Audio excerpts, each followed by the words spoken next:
computer. And here we are. Hey. I'm Phil, here in Phoenix, Arizona. And I'm Phil, near Glastonbury in England. Glastonbury! Oh my God.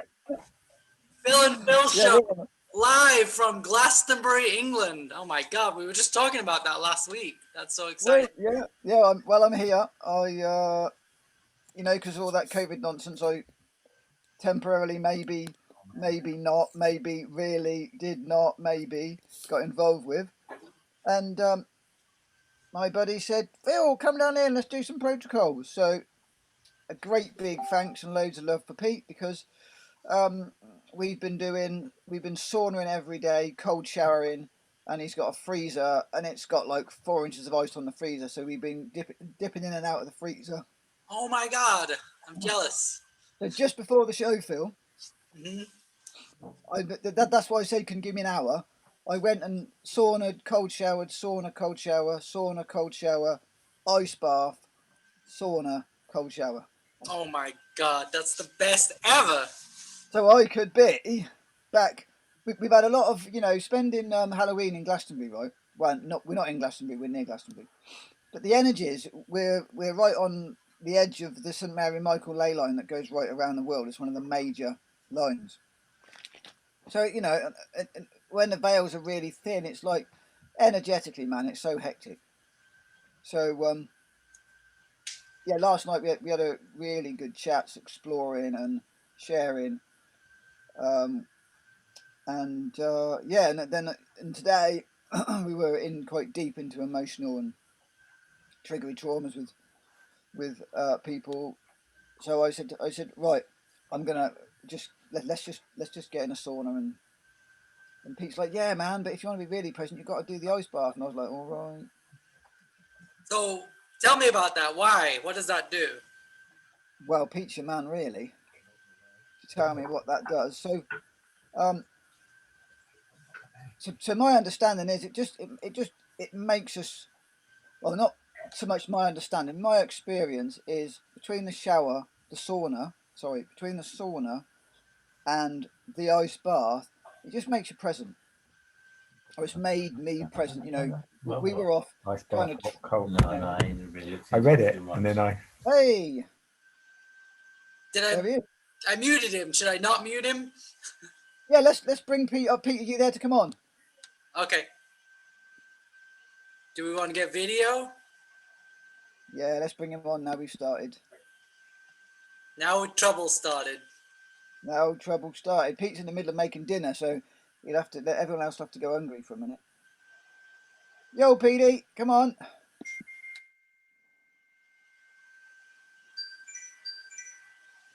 I asked him. We've not got him. I think he's busy. I think he was stuck into making cake. I think he was talking to somebody else. I don't think he was talking to us. So no, that's cool. Anyway, so what I think it does is it creates circulation. You got hot, cold. It's that age-old hydrotherapy. Hang on a minute, Phil. Just one sec. Yeah, that's fine. That's absolutely cool. Yep, yeah. Pete's just put his head in and said, "Yep, absolutely correct." Yeah. So Pete's he's in the middle of something. So he was just listening. He had half an ear on us, and then we're like, yeah, come and jump in. So he just came to the door and said, actually, Phil, I'm in the middle of stuff. So yeah, absolutely, Phil. It opens up the capillaries and actually gets blood flow where maybe we've never had blood flow, where we haven't had it for years. It's more stimulating the lymphatic, the blood flow, everything in the body. So it definitely brought me a reset and brought me back in my body, definitely. So it's it's for me to want to be present when there's a lot going on.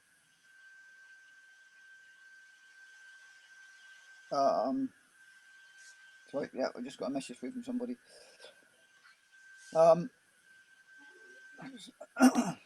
It's funny. I mean, it's when I go on vacation or something. That's the kind of things I want to do.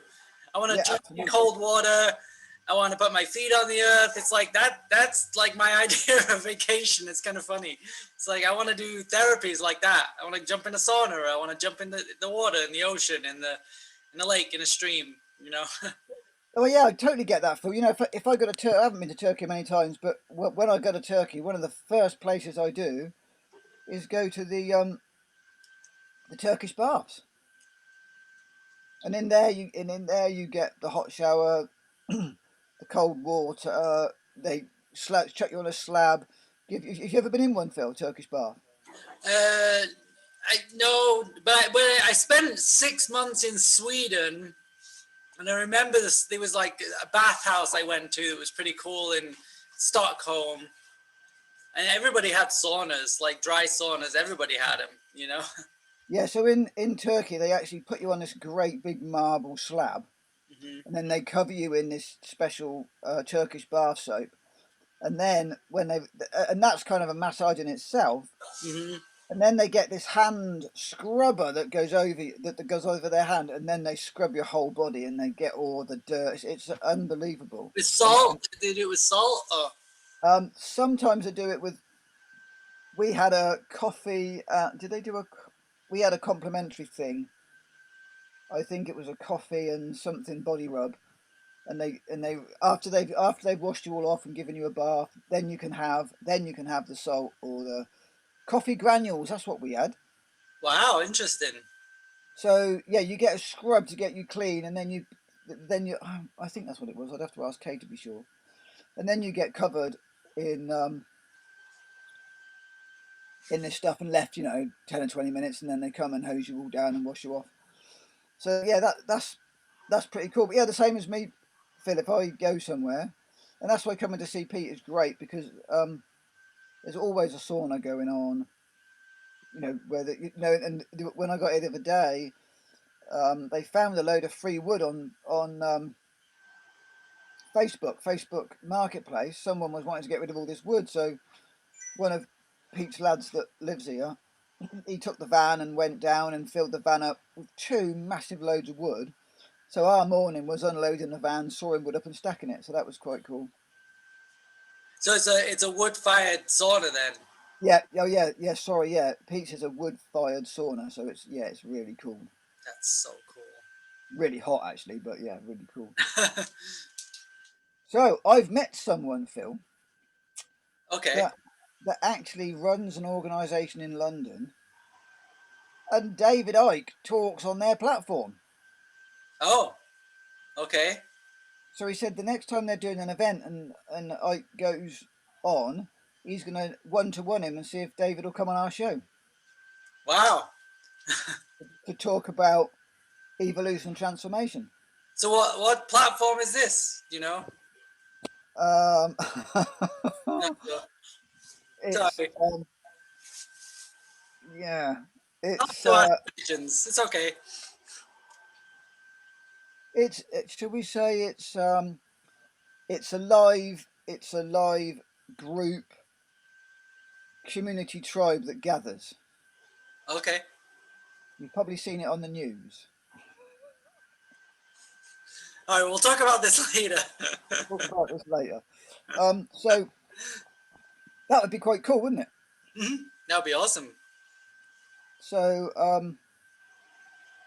yeah, let's see. But I only really want him on if he's gonna talk about either his transformation or people's transformation, so we can actually give people. Because that's what we're all about, right?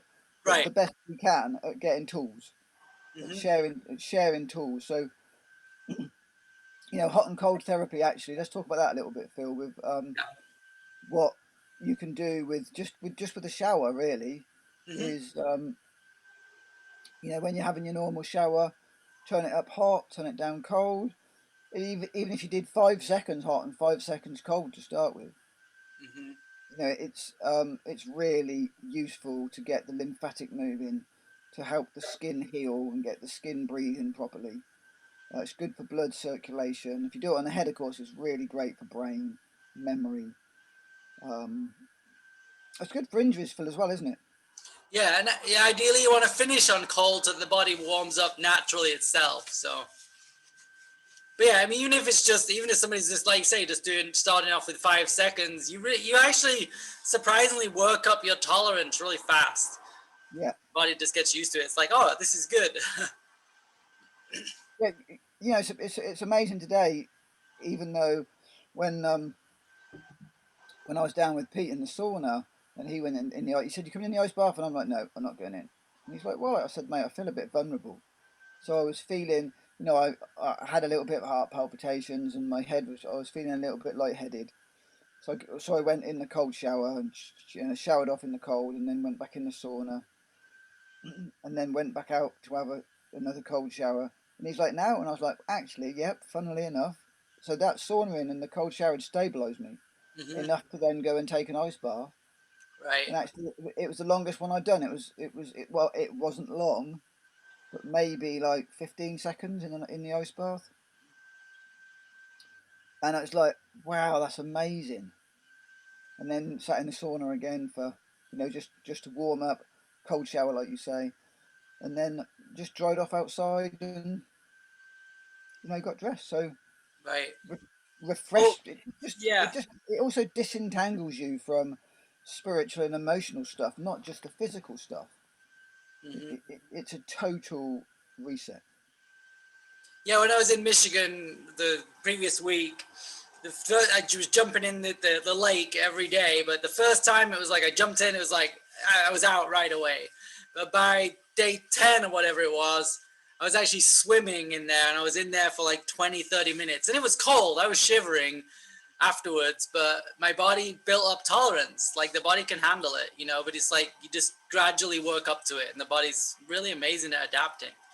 So how many days did that take you, Phil? I think it was like 10 days or something. Wow, But each cool. day I would swim a little bit more. But by the end, it was just like I swam and I got out and I'm like, oh, I'm going to get back in. Like, it was like, I'm going to want to get back in and do this again because it felt so good. I've just got a visitor, Phil. Oh no, I heard it. Yeah, the trip. I'm in Pete's room and it's just tripped out, so he's just come in to flick it back on again. All right. So um, Pete and I met a very interesting woman, Phil, um, regarding healing and her own personal journey. Blew us away. So I've asked her if she wants to come on the show. So when she's back home and settled, Mm-hmm. she said yeah, she would come on. I mean, it's an incredible journey. She's had to teach herself to talk, walk, move her arms. They said her left hand would never move again. They said she'd never walk again. Anyway, I won't talk about it too much because Okay. it'll kind of take the impact away from the story when it comes. All right. So yeah, she's going to be a really interesting person to talk about spirit and God connection.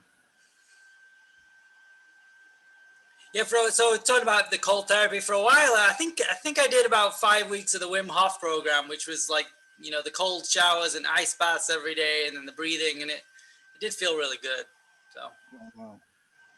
and really the concept is we have become so domesticated and we don't have very good adaptation to different environments. We're so used to like our house is set at a set temperature all the time, and our body is not able to adapt to different conditions. Whereas we're stronger. It's like the adaptability of being able to handle when it's hot and when it's cold, the body to self-regulate.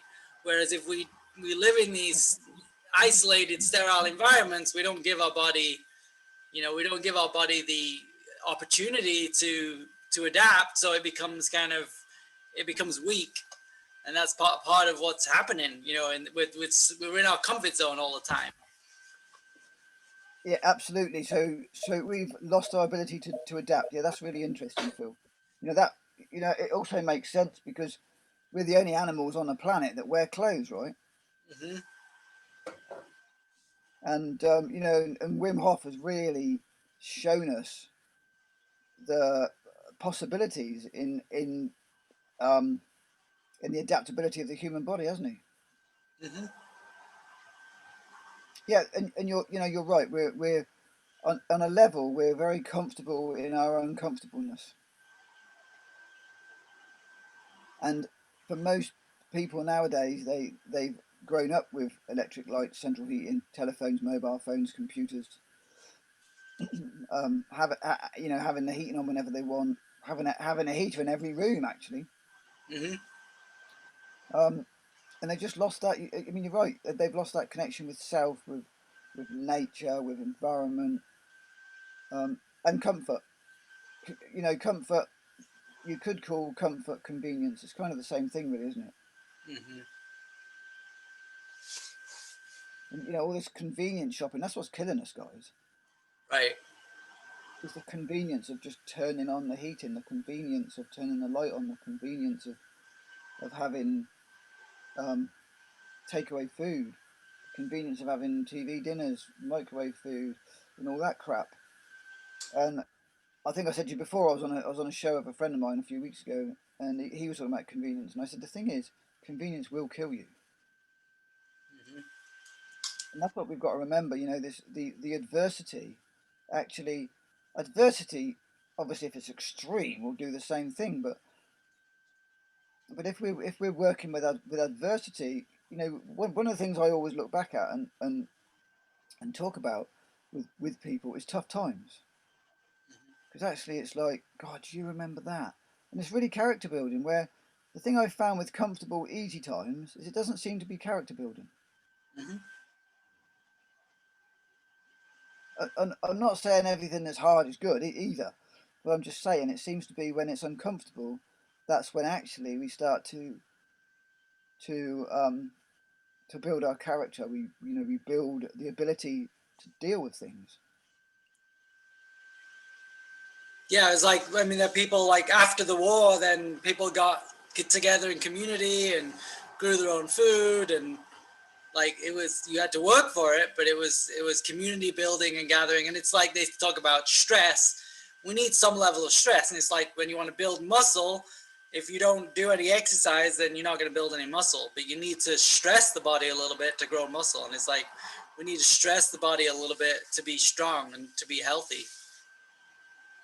Yeah, so now you've tapped on that, Phil, about stress. Let's talk about the different sorts of stress, because at the moment in the media, mainstream media, it's very much that all stress is bad. Any stress is bad. All and any stress creates disease in the body. So what you've just said there at this moment in time is really interesting for people. So with what I was doing with the really hot sauna, the cold showers and the ice bath, that's causing stress, right? Right. So what we're saying is that level of stress is really important.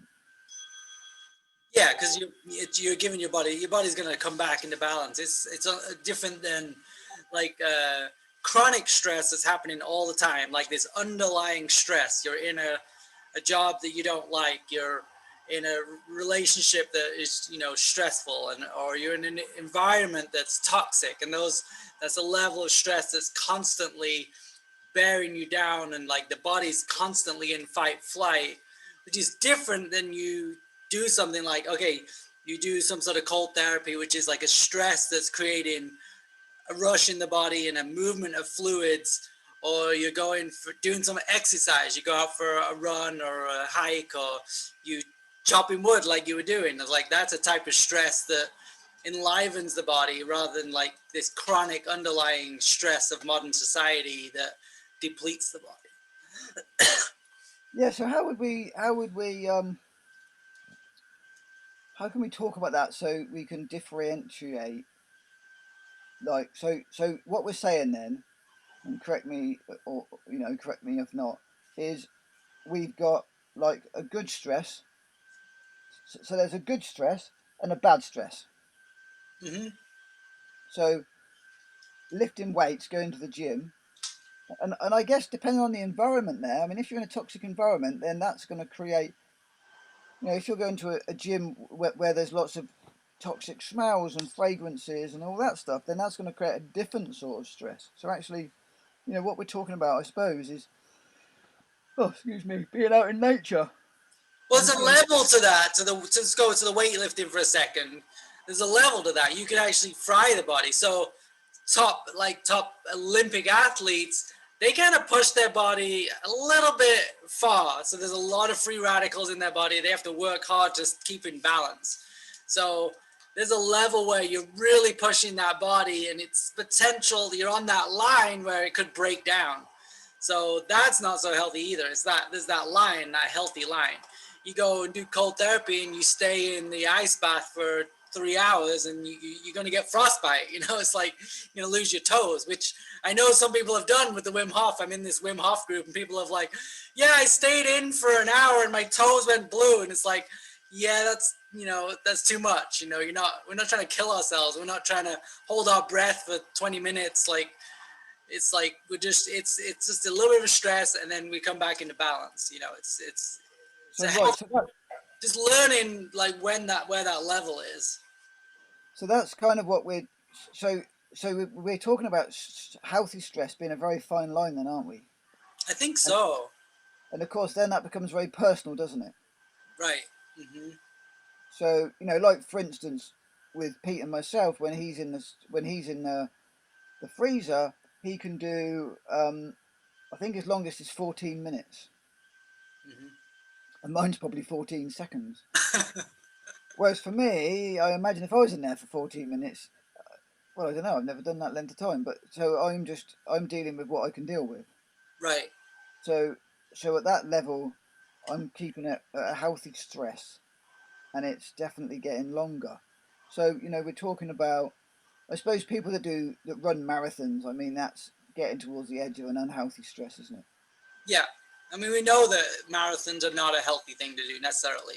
I mean, they fry the body, and it takes time to recover from that. There's a lot of free radicals and a lot of chemicals that are created when you push the body that hard. So, and for maybe some people will adapt to that depending on their training and if they're eating good diet. Like, what's that? Was that book Born to Run, which talked about those communities that would just do all that running, and then we live on the chia seed and stuff like that.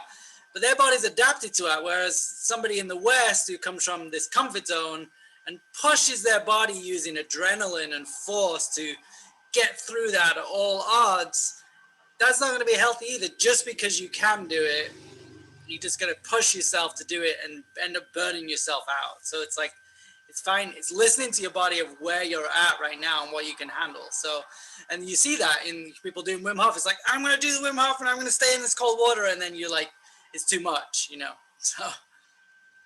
So Phil, just going back there, what I heard you say then was there's a community that run miles and miles and miles, and they live on chia seeds. Well, they eat a lot of chia seeds. I think it was in the book Born to Run. I have it somewhere up on my shelf. Oh, wow. Yeah. They were the ones that popularized chia seeds, apparently. So, because they're really great for endurance. So, because it's a slow release of the fats. So do you know how they would prepare those chia seeds then, Phil? I think they would just soak them and make the gel, the chia gel. Wow. And then have you got any idea how much of that chia they then consume? I'm not sure. I'll check it up and find out. Yeah, no, I heard that. That's what stuck out. It's like, wow, they're running miles on chia seeds. So yeah. Okay. But the other thing that's different is they know how to breathe properly. They know how to run. Whereas like you'll see people running and they're just like, you see their body all contracted and their feet are hitting the ground really hard and like they're breathing heavily through their mouth. It's like, that's actually putting more stress on the body. Like when we learn to breathe properly through our nose and we learn to relax the body and come into a different state, we can handle more. But it's like, we see people just really riling to push really hard and they haven't learned how to walk even, let alone run for miles and miles. Wow. Okay. Interesting. So yeah, it seems like this is a bit of a talk on stress. Really, it's come to, because that's it's really interesting how you can choose to put stress on your body for health benefits. And then other stressors become ill health. They become unhealthy. They make us sick and diseased. So yeah, and so if somebody's living a lifestyle and they've got a lot of underlying stress, so they're drinking coffee every day or taking stimulants or taking drugs. All these things are stressing the body, or they're in a job they don't like, or they're living in a polluted environment. That person's going to need some nurturing rather than more stress. So that person's probably not going to be good for them to just jump in and do cold therapy tomorrow. Like they need to go, okay, I need to nourish my body. I need to probably take warm baths and put essential oils in there and Epsom salts and get a lot more rest and go for a gentle walk in nature. For them to do cold therapy, probably not the best thing. And when I was going through some stress, I had a therapist told me that. It's like, right now you got a lot of emotional stress. You should be doing warm baths. You should stay warm. You should relax and rest. And that was what I was needed at that time. So it just depends where you're at. Cool. Yeah. So let's go to Epsom salt baths then. Epsom salts are brilliant. They're a form of magnesium, and they also carry sulfur. So it's a really great way of getting magnesium into the body and sulfur into the body. But it also, one of the differences is it pulls toxins out of the body, especially like the wrists, elbows, shoulders, and the lower back. So if you're going to have an Epsom salt bath, one of the things I've learned is you have enough of it so you can cover your body up to your neck, and you want somewhere between 1 and 2 pounds of magnesium of Epsom salts in the bath. Mm-hmm. People say, "Oh, I had an Epsom salt bath," and I say, "How much did you put in?" "Oh, a handful." It's nice, but it's not. And if you want therapy work, and you want to work really deeply, then you're looking at like 2 kilos, 4 pounds. How long do you stay in there for then? 20 minutes. 20 minutes. 20 minutes of a warm to hot bath, so it opens up your pores, relaxes all your muscles, and lets the magnesium get in. So an ideal time to do it is just before bed. So you've got a bath, almost as hot as you can stand it.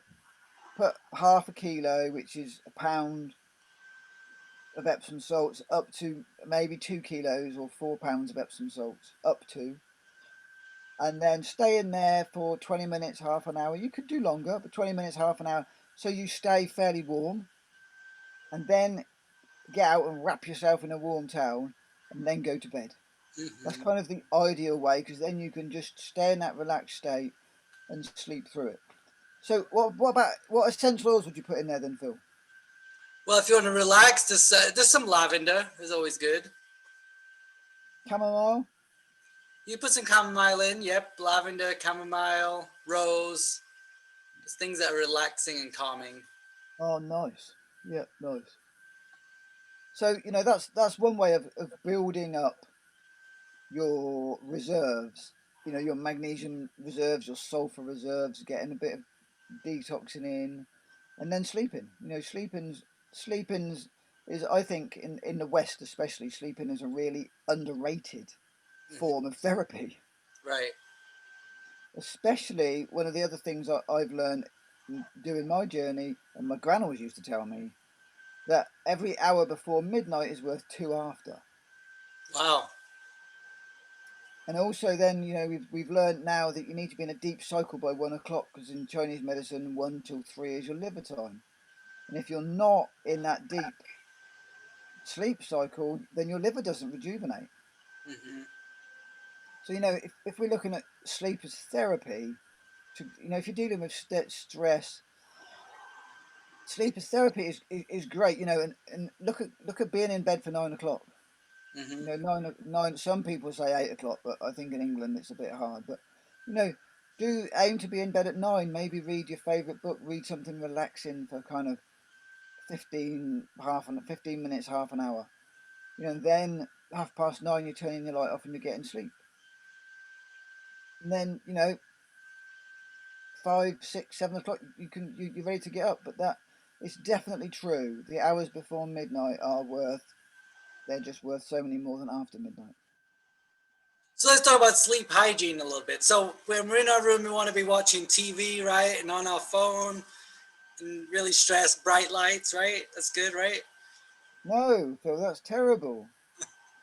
I was thinking, what's he chatting about now? And then I realised, oh, okay, he's setting me up now. So I'm going to stick that back onto you now. Sleep hygiene, Phil. Come on, you just set me up now, so you're getting set up now. Um, what? So we talked about going to sleep. Um, so yeah, actually, the bedroom, the bed, and sleep hygiene is a very recent thing I've just come across, actually, Phil. Mhm. Um, so yeah, so what you're saying then? No bright lights? No, well, I mean, you could do red light if you want, Oh wow, red light. a little bit of red light, but you really want to be avoiding a lot of blue light. Ideally, you don't want to have, devices in there, so no cell phones or anything like that. No TVs. You want your room as dark as you can do, where you can, see. Susan likes a little bit of light, so we have a little salt lamp, which puts out, more of an amber glow than a blue light, so she can see to go to the bathroom. Close your blinds or your curtains, so you minimize that amount of light coming in. But then there's many levels to it. It's like looking at the bed too. We talked about last week a little bit, and I think we did about not having a latex mattress rather than springs in the mattress. So Yeah. springs will create an electrical field in the body. We want to, if we can, we turn off the electric into the bedroom. We have our bed away from the wall, so it's not like on the wall where there's maybe cables in the wall. That's kind of something we do. So. Wow. So how far away do you pull your bed from the wall, Phil?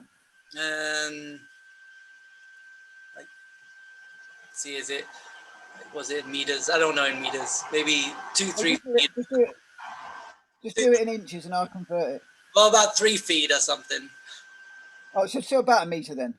Yeah. Mm-hmm. Yeah, I like doing feet, but because of building, I've learned to convert it into meters. So yeah, so Right. it's 39 inches, but about a meter. Right. Wow. I don't know. This is something we've intuitively done, but I've never really read that anywhere. But it's just like, oh, we should, because I can't really isolate the bedroom because it's connected to the fridge. So I'm just like, all right, well, we just need to move this away. So. Yeah, that's an amazing thing to do, Phil. Actually, if you've got the space, a meter's 3 feet is a really good distance to be away from a electric source. Right. Lots of people, especially in England, with little houses, they just haven't got the privilege to be able to pull their bed. We were talking about it actually last week, weren't we, in geomancy? Mm-hmm. And lots of people haven't got the ability to have their bed facing east or west. They have to have their bed where it has to go in a bedroom. So if you can't turn off your electric and you can't pull your bed away from the wall, minimize, turn off as much electric as you can in your room. So if you've got a socket near your bed, don't actually have your alarm clock or your lamp plugged into it. Make sure that that's all plugged in away from your bed, so that I know there's electric going through it, but it isn't the same as a cable drawing electric through. Exactly. And what about plants, Phil? Do you do plants in your room? It's kind of not really. It's kind of dry here, so I would recommend plants if you can. Yeah, I had a lovely money plant. Quite a sad story, actually. I had a lovely money plant that Kay had given me, and it was in my bedroom window. And when it was really hot, I had the window open and the curtains drawn. And I got up in the morning and I opened my curtains, and the plant was gone. And I was like, oh my God! And I looked out my window, and this plant was like laying, like this on the path, on the path outside. And I was like, oh no! So it had fallen from the first floor window. It committed suicide, that plant. I know. But anyway, I picked it up and I gave it some rescue remedy, and took it back in the house and gave it a bit of soil and loved it a bit and watered it, and it's doing really well. Oh, it came back. Okay, good. So you didn't kill it. Yeah. No, I didn't kill it, and then I took some cuttings, and so there's been some cuttings. But I didn't take cuttings. I used the broken off bits. So Phil, that's amazing, right? Hmm. You get a broken off bit of plant. For people that don't know this, right, this is amazing we were talking about adaptability of stress, right? So this plant, beautiful money plant, it's got all these leaves growing, right? They snap off. I stick them in water. So when the cells of that plant are in the open air, Hmm. that's the environment to create leaves, right? Hmm. But you get that same bit of plant and stick it in water and it grows roots. Wow. So that's about the cells will change appropriately to the environment. Hmm. Isn't that? I know a lot of people know that, and it isn't amazing. But for people that don't know that, I think it's amazing. You put plant that's an aerial part of the plant into water, and roots grow on that very same piece of plant that was growing leaves. I think these simple things like that are amazing. Like we need to recognize them more. Like, oh my God, look, the sun is like in the sky right now, and I'm feeling its rays up on my face. Oh, it's raining. That's a miracle. Like it's just the simple things. Like we've forgotten those simple, amazing things that are happening all around us all the time. I'm breathing right now. Whoa, it's so cool.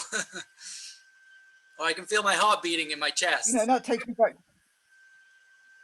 That takes me back to Bruce Lipton's work, where about it's all. So we're talking about sleep hygiene, right? So it's all about the environment. So if you you look at a blackberry plant. I don't know if you have those in America or not. Hmm. Bramble in England, they're brambles, blackberry plants, right? When the leader comes up out of the blackberry in the air, when the environment is air, that Hmm. plant will produce leaves and blackberries. Hmm. When you bring that leader down, and as soon as that leader of the blackberry touches the ground, it grows roots because the environment's changed. Wow, that's pretty rad. Isn't that fascinating? Hmm. I love that. I mean, to some people, of course it does, but that's just we're talking about how you change the environment, so you can change your bedroom environment from sickness to healthness, Hmm. right? From sickness to healthness, from sickness to well-being by changing the environment I that your like cells are going to healthness. spend That's the time. good. That's a bit of fillerism, Phil. We can have that on the show, fillerism. Yeah, we do. Fillerism. So the other thing is, right, if you've got a small bedroom, or you're living with your parents, you're sharing a house, and you've just got a room with your stuff in. So there's great plants actually. There's great plants. My sister was talking about a lily. I can't remember what one it was, and it soaks up computer radiation. Mm. And then you've got others that soak up the pollutants from your mattress, your bedding, your carpets, the plastic on your computers, and all that. There's plants that actually soak up Hmm. those toxic fumes and give you out oxygen. I mean, Yeah, it's just there was a book I read 20 years ago. It just talked specifically on, like, it was like the top 10 house plants for a healthy home or something. absolutely, yeah, that's really cool. So guys, if you're there, just go and type into Google top house plants for clean air. In that way you can negate, navigate some of the problems that we're talking about. Get a plant in your room. So I have a spider plant, and I can't remember what it does. And I've got a money plant. Apart from attracting abundance, I can't remember what it does.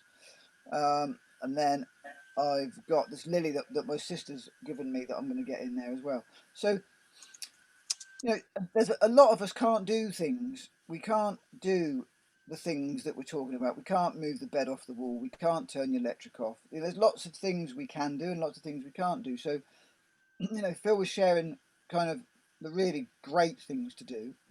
And if you can't do those, let's learn not to see a problem, but to see an opportunity for a solution. So I'm going to say that again. Let's retrain our brains.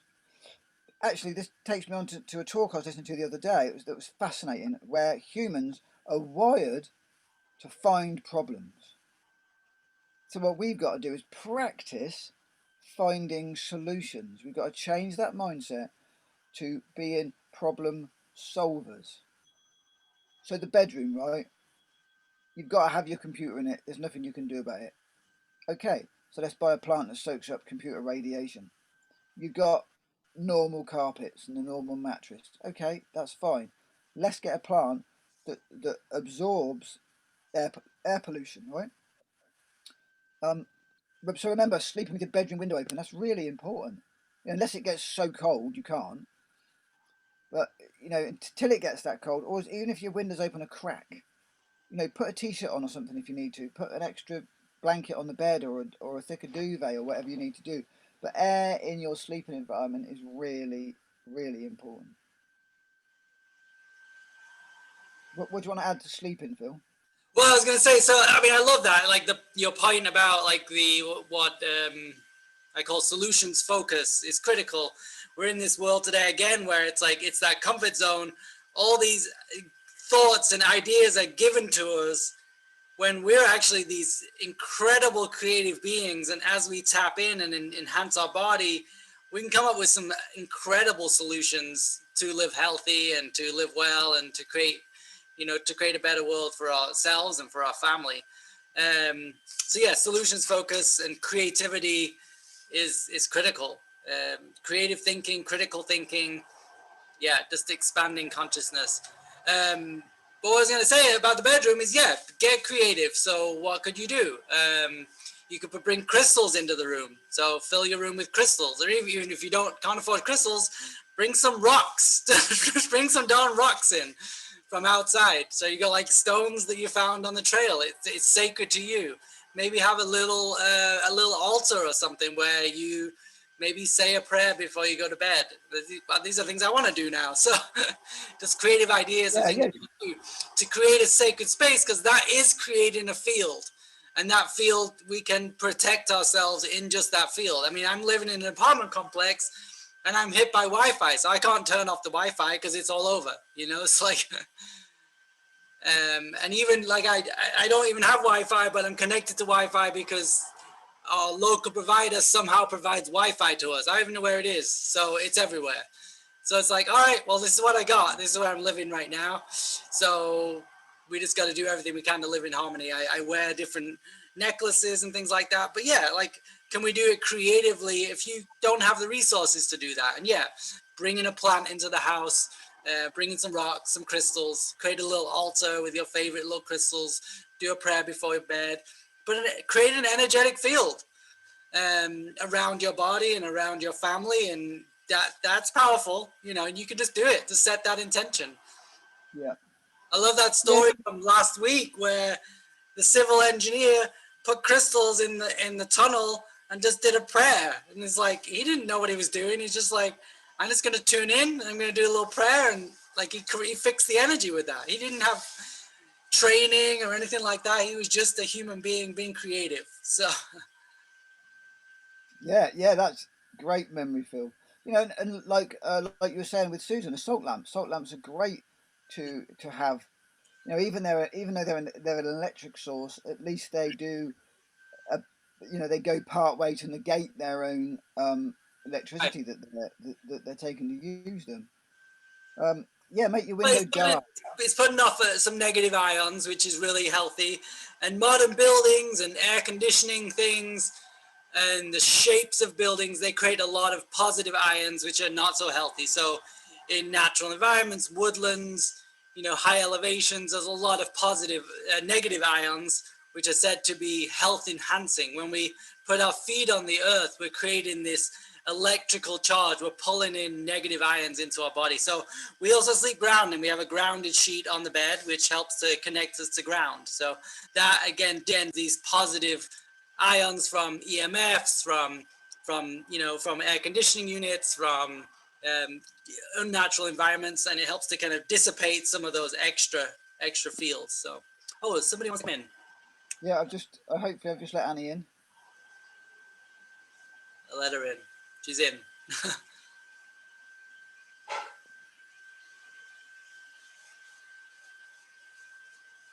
you saying hi? I was just going to check the settings on there. Yep, no, that's cool. Yep, I'll say hello to Annie. She's part of my tribe here in England.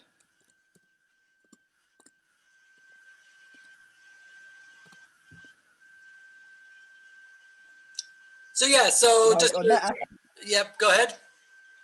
I met Annie from doing the fire circles. She used to come when I was running the fire circles, the spiritual development groups. Annie used to come and hang out with us. Cool.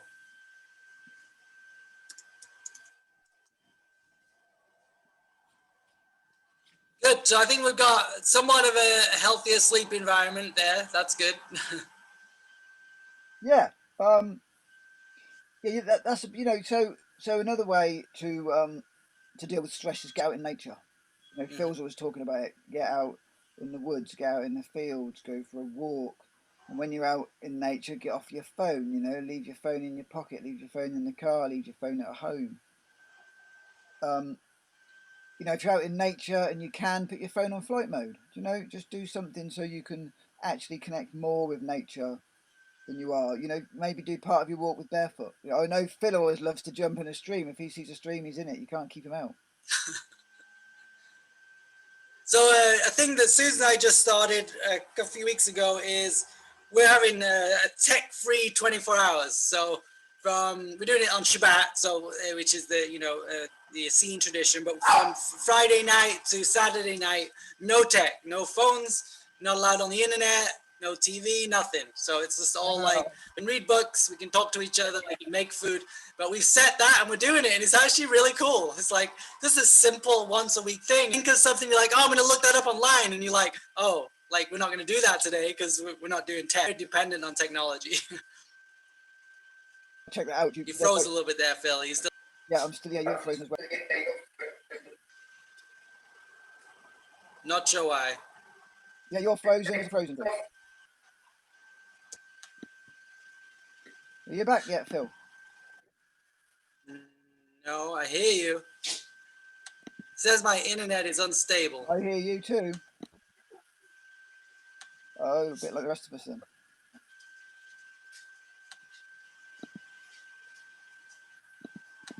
We're being tracked. Are we?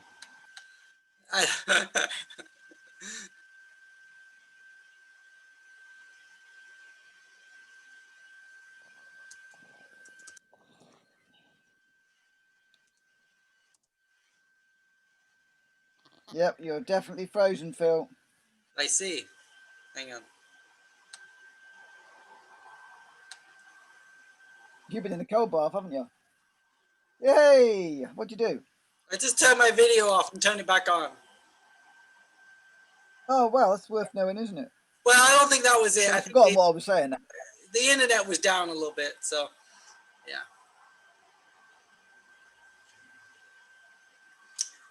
So anyway, that was that. So it's about the tech-free 24 hours, and then the tech went down. Oh yeah. That was like perfect timing. So what I said is, if you think of something, whereas you normally go, oh yeah, I'll check that out. So I spend ages doing that, checking that out. Do you just write it down, or do you just let it go? Both. It depends, like how critical it is. But yeah, sometimes I write it down and we'll check it out later. The other day, I thought of something and I grabbed a book off my shelf and I was looking through the index. It was like old school. I'm like, oh, wow. I thought that was funny. And I was looking up something related to flax. I'm like, I wonder if there's flax, because I was like, how do I make flax tea? And I'm like, oh, maybe one of my books on my shelf has flax tea in it. So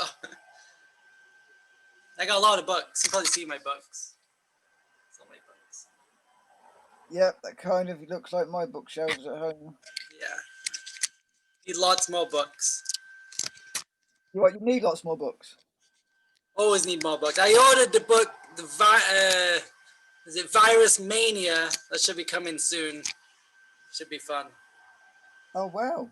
It's just about all these different pandemic scares and how it's just all BS. So that'll be fun to read. Yeah, that's very interesting, mate. Very interesting. So finally, I'm doing this kidney detox. We started today, so it's Dr. Schultz kidney detox. Oh So wow. you're drinking a lot of liquid. I think I need to pee actually. Now I'm talking about it. So start off, you make this tea. So you soak these herbs overnight, which is juniper, erva ursi, parsley root, goldenrod, hydrangea root, gravel root, orange peel, peppermint leaf, corn silk, horsetail herb, and marshmallow. Yeah, that's quite a standard kidney formula, isn't it? Yep. So you basically make this tea, and we have to drink this tea like 3 times a day. So 2, 4, 6 cups of this tea a day, and then Wow. so you do that, and then he wants you to start the day with like 8 ounces of water, and then follow it with this other thing called the kidney gallbladder, which is kind of like the it's a little bit like that maple syrup drink. So you put a little bit of maple syrup in, and then these herbs, which is juniper, erva ursi, parsley root, burdock root, corn silk, orsetail. So similar things, but a liquid form. And you do that in like 16 ounces of water, with cayenne. So you got this 250,000 heat unit cayenne, and you put 20 drops of that in, and then you down. Wow. So you down that. It's actually really nice. And then he has you do another 8 ounces of liquid, or another liquid with this really intense detox stuff. Chaparral. Oh, it's got chaparral resin in. Wow, that's strong stuff. Fresh, that's what grows here. Chaparral, fresh garlic, golden seal, burdock, yellow dock, poke root, red clover blossom, Oregon grapefruit, lobelia, and some habanero pepper. So you take a little What was shot. that for? What's that? This is just detox. So these are all just different herbs that he's got as part of his kidney. It's a 5-day kidney detox. Oh wow. And then he sets it up at different levels. Obviously, I'm already doing raw food, so I'll probably move into juicing for most of this. I'll just drink juice this week, I think. So we'll see how it goes.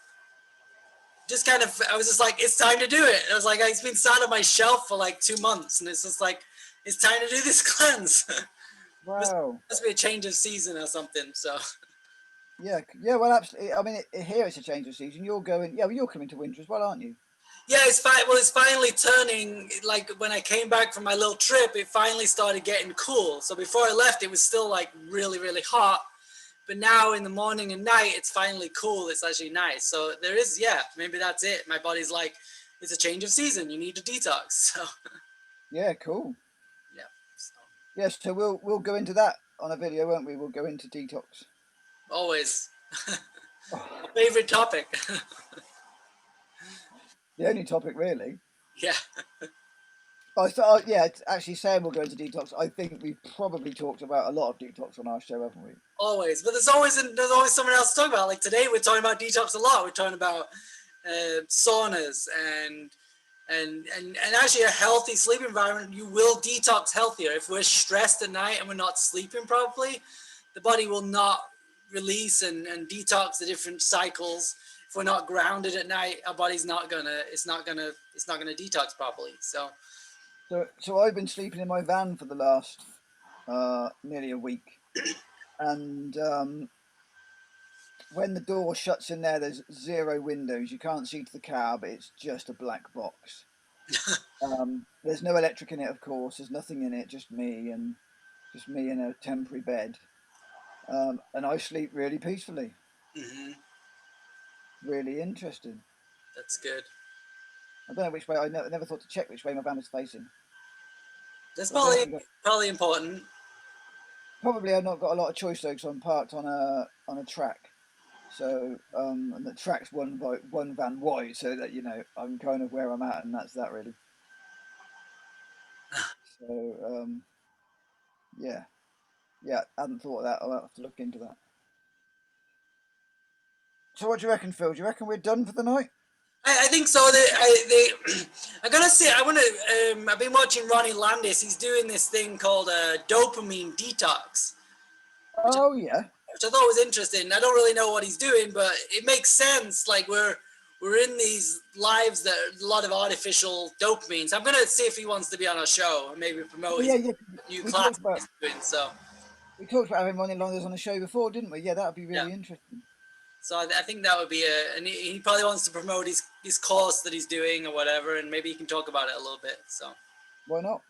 yep, Yeah, I'm all for it's all for sharing information, and if people want to get a bit of exposure, yep, um, that's great, isn't it? I'm all for, because if we help him, we help everybody else. So yep.